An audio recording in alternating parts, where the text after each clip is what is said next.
আওয়ামী সরকারের প্রেতাত্মারা এখনো বসে আছে জায়গা মতো। ওরা এখন একটা বিশেষ দলের সঙ্গে হাত মিলিয়েছে এবং ওরাই চেষ্টা করছে যে ইঞ্জিনিয়ারিং এর মাধ্যমে একটা কারচুপির মাধ্যমে কিছু একটা করার জন্য চাঁদাবাজি এটাকে উৎখাত করতে হবে। ছিল না, এটা কখনো ছিল না।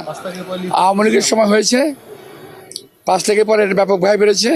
চাঁদাবাজি হচ্ছে, সেইটার বদনাম বিএনপি ঘাড়ে দেওয়ার জন্য এই সরকারি একটা মহল প্ল্যান করে চালিয়ে যাচ্ছে আর কি। আলহামদুলিল্লাহ আমি খুব ভালো সাড়া পাচ্ছি। এটা ইলেকশন হওয়ার আগ পর্যন্ত বলা যাবে না, কিন্তু সাড়া পাচ্ছি আমি ভালোই। তারপরও বাকিটা আল্লাহর হাতে, যেটা আল্লাহ যেটা নির্ধারণ করে রেখেছেন সেটাই হবে।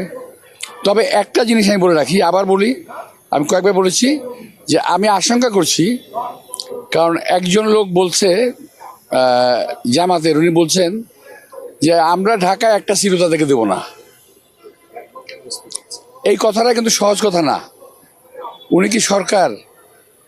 উনি কি জনগণ? সে পার্ট অফ জনগণ, সে তার ভোটটা বলতে পারে যে আমার ভোটটা আমি কাকে দেবো।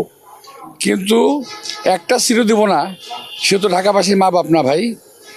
ঢাকা একটা সিটও দেবে না, তার মানে কি? তাদের পিছনে একটা উদ্দেশ্য আছে, তাদের বিরুদ্ধে তাদের একটা ইঞ্জিনিয়ারিং পরিকল্পনা আছে।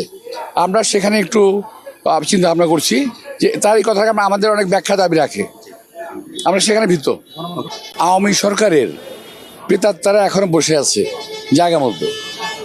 ওরা এখন একটা বিশেষ দলের সঙ্গে হাত মিলিয়েছে এবং ওরাই চেষ্টা করছে যে ইঞ্জিনিয়ারিং এর মাধ্যমে একটা কারচুপির মাধ্যমে কিছু একটা করার জন্য। আমরা আশঙ্কা করছি 2008 সালের মতো কোনো কাণ্ডকতা ঘটাতে পারে। তবে আমি এটা বিশ্বাস করি, জনগণের দীর্ঘদিনের প্রতীক্ষিত যে ভোট, সেই ভোট জনগণ কখনোই ব্যর্থ হতে দেবে না। জনগণ এটাকে অবশ্যই প্রতিহত করবে, তবে আমাদেরকে সতর্ক থাকতে হবে। আমি সেই বিষয়টি আমি তো সেটাই ব্যাখ্যা করলাম যে তারা এই কথা বলে কিভাবে। যদি তাদের এমন যদি হতো ঢাকাবাসী সকল ভোট তারাই পাবে, তাহলে হতে পারতো। সেটা তো নয়। তারা কোনো একটা পরিকল্পনা আছে তাদের যে ঢাকাবাসী কোনো সিট তারা দেবে না ঢাকায়। এটা তাদের একটা মাস্টার কোনো প্ল্যান আছে না। এখানে তো আমি বললাম তো এক কথা রিপিট করা যাবে না।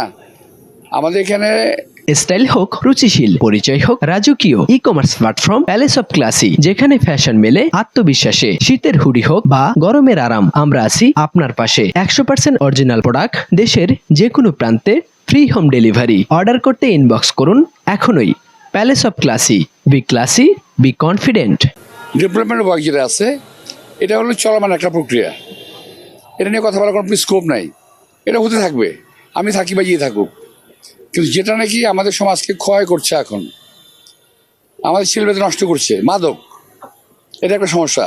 এটাকে অবশ্যই উৎখাত করতে হবে। চাঁদাবাজি এটাকে উৎখাত করতে হবে। ছিল না, এটা কখনো ছিল না।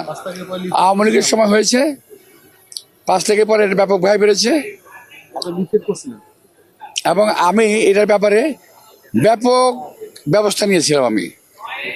আমি লিফলেট করেছিলাম, আমি হটলাইন টেলিফোন নাম্বার দিয়েছিলাম, যে আমি মাইক্রোবাস দিয়েছিলাম, যে যখন যেখানে কোনো ঘটনা ঘটবে যে আমার লোকজন সেখানে যাবে, উপস্থিত হবে এবং ব্যবস্থা নেবে।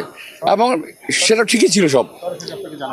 কিন্তু এই সরকার, আমি এখনো দেখলাম না কোনো একজন চাঁদাবাজকে গ্রেপ্তার করতে। কিন্তু চাঁদাবাজি হচ্ছে, সেইটার বদনাম বিএনপি ঘাড়ে দেওয়ার জন্য এই সরকারি একটা মহল প্ল্যান করে চালিয়ে যাচ্ছে আর কি, বিএনপির মধ্যে দৌড় দেওয়ার জন্য। সরকার কেন চাঁদাবাজ গ্রেপ্তার করে না আমি বুঝতে পারলাম না এটা।